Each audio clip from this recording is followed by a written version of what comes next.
when the health fund wants to disperse money to a local health clinic to buy drugs, the health clinic invariably, if you're in North Turkana, you might have to shut the health clinic, travel 2 days to the bank to get the cash. So the money will be dispersed via M-Pesa. We're working with US Aid to find some solutions in Dadaab, where the statistics are well known. But when donor companies want to get cash into beneficiaries, want to get food vouchers into beneficiaries, it evaporates before it gets there.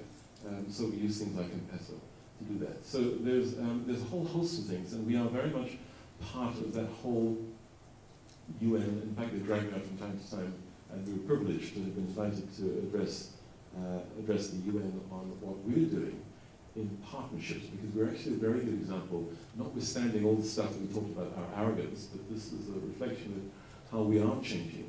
A very good example of how we're working in partnership to get a commercial solution, a commercially viable solution. So this has nothing to do with our CSR work. This is something which actually makes us money, and they use very simple applications like SMS to deliver it. Just a quick follow-up, where does that stand? Where do some of these things stand? Okay, so time-wise. this year, we've already launched the Daktari 1525, and we're currently hitting at about the 300, 400, 500 calls a day. The kinship, we are rolling out the pilot, but the business model works for us. So as soon as the government is ready, we're ready to go. And in Kenya, we have a particular challenge because we've got 2 different health ministries to work with, et cetera, et cetera. But you find that the UN agencies are using Safaricom much more as an example of how you can work in partnership across NGOs, across other, because we stop. I'm not as a CEO, I don't have a greedy mentality. Now, we're going to talk about what the business model will look like, and most of you guys will say Safaricom is greedy, and perhaps we are, and perhaps we may have stolen stuff. I don't really say that, but I can understand where that mistrust comes, and the way that our guys have responded to this is as soon as someone says, I've got an idea, people write to me a lot, the first thing my guys do is they slap an NDA on them. It's a 15-page NDA, and it takes 45 days to get it signed, and you guys, you don't have the time for that nonsense. And the man who writes the NDA actually sits in the service department.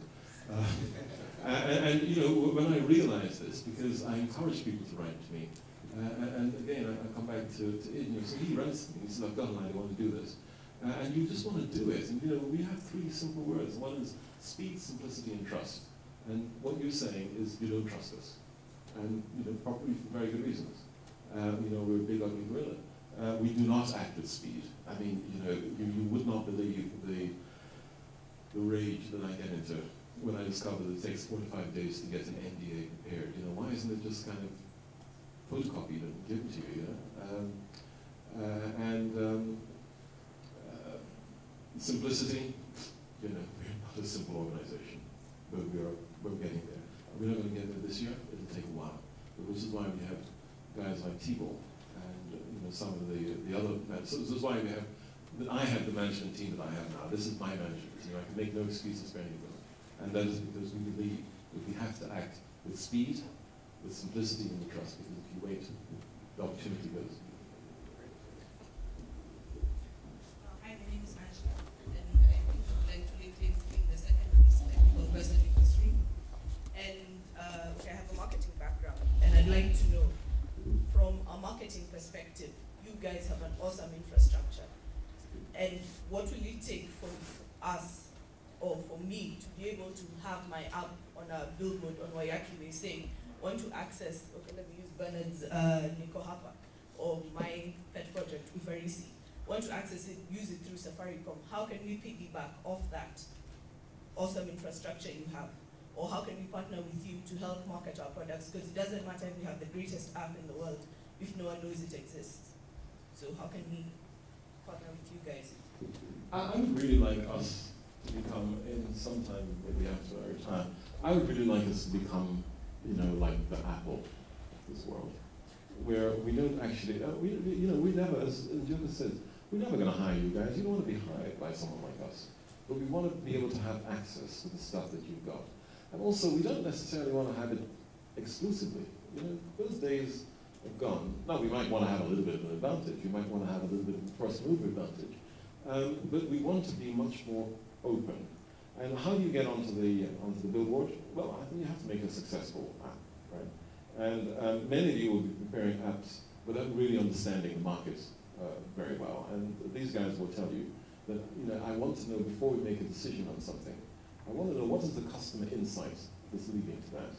And, you know, you're not into customer, I mean, you're different because you're marketing, but, you know, you're maybe not into customer insight, you just want to do stuff. But I expect my team, what we are going to bring to this, is a deep, deep understanding of the customer. I don't think we always have it, but I think we do certainly have it much more than our competitors. So we had a debate at the management meeting on Monday morning when one of our competitors launched something, and we said, we should launch that as well. And in amongst the management team, there's a debate, and I said, well, why? So, well, because they've done it, we don't have it, you know, we're missing. And I said, well, what tells you the customer wants it? And so, you know, what we will bring to this is the customer insight, and this is where we're going to invest, what you have to bring is the technology, and then we have to make it work for you and work for us. Let me just talk on the business model, because it's probably something which is not said, but I know people are concerned because they say Safaricom is greedy. If you take a very high-level view of it, and look at, if you invested 100 shillings in my company as a shareholder, you know, what I will deliver to you, if you take the last results, it's probably about 7%. That's not a huge return. And therefore, when you look at the, you know, the 6-40 or the 7-30 or whatever the mix is, depending on what it is, and it looks greedy, actually, it isn't, because the return that we're giving to our investors is certainly a lot less than they can get if they put it to the bank today. So maybe it can be tweaked, and if you take something like Skiza, that's a very simple thing. Skiza, you know, I was shocked. As you know, I'm also in the music industry. I was shocked when I spoke to some of the musicians out there who says, do you know how little money I get from Skiza?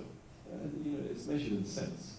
So you download a Skiza and you get 30 cents, and you think, really? And the reason for that is because